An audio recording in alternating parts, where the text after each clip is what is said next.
Okay, while I'm out on a mission, I've decided to replace my tub faucet. One thing I have noticed with an issue with it is it leaks right through here sometimes when water's on. Of course, I got the water turned off right now, and that's another part of my story. And if you follow me, I'll show you what part of the story I'm talking about.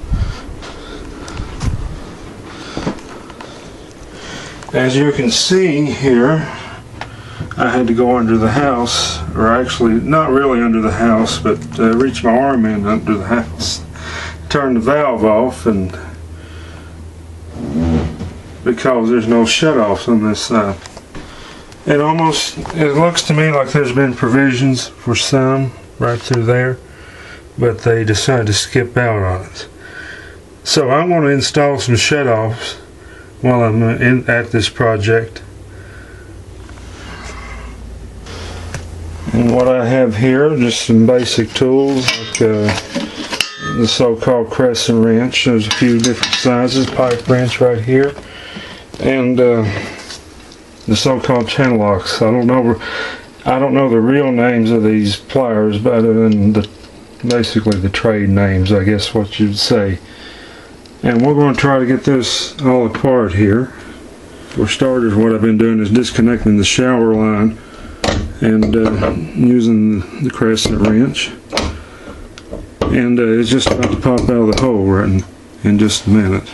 So we're back on the other side, and I've got my dad's power screwdriver, and we're going to start taking this side off. As you can see, this has been exposed to hard water.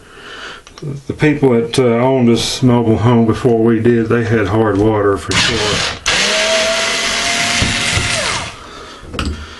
And let's see.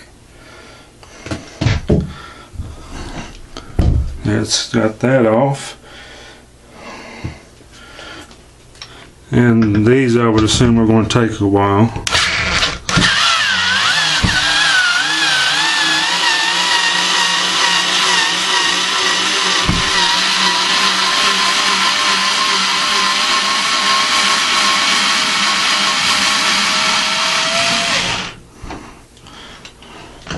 Let's see. And get the other screw.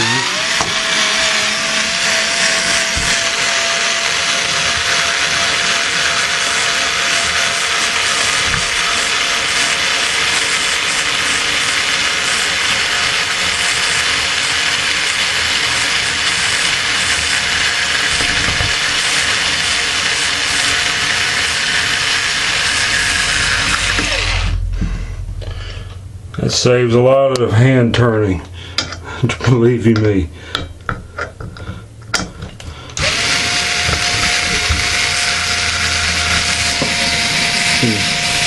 You might be able to kind of see what's going on in the back there.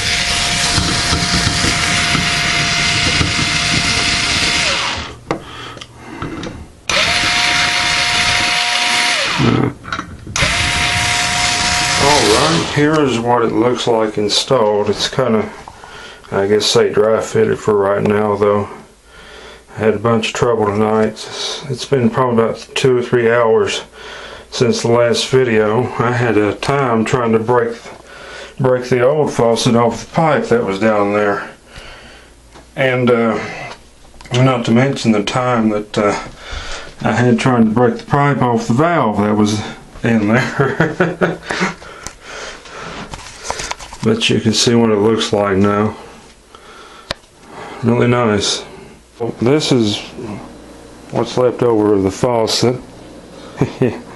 Yeah. And I'll show you in here is what's left over of the old valve.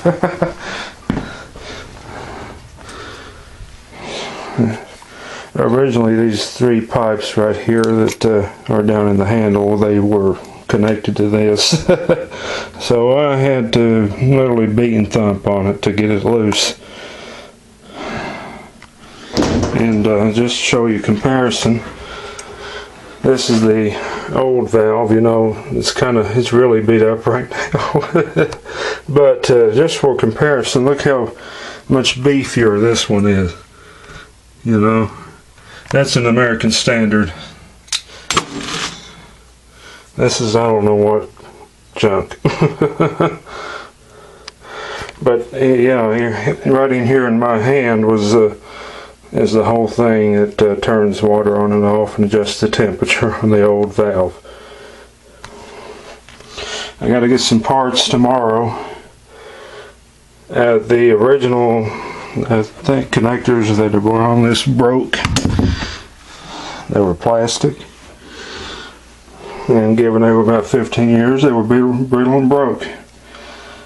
So I kind of rigged something temporary that way I can turn on the water for when I need to tonight.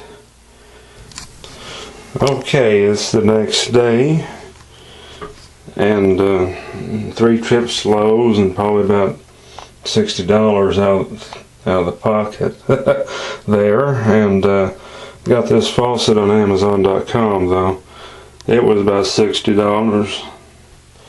So I think I did really good with this. And plenty of hurdles, but I think we finally got to the end of the tunnel.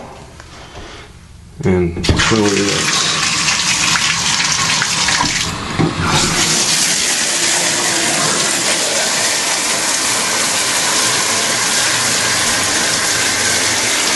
And close the curtain. There's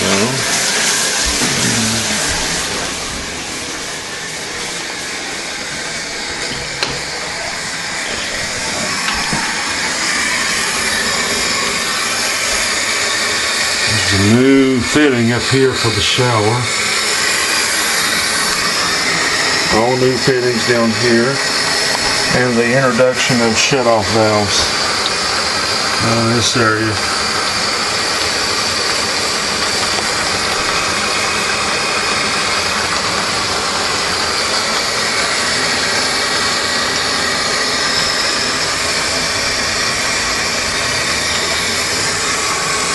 Well, earlier I thought I was done,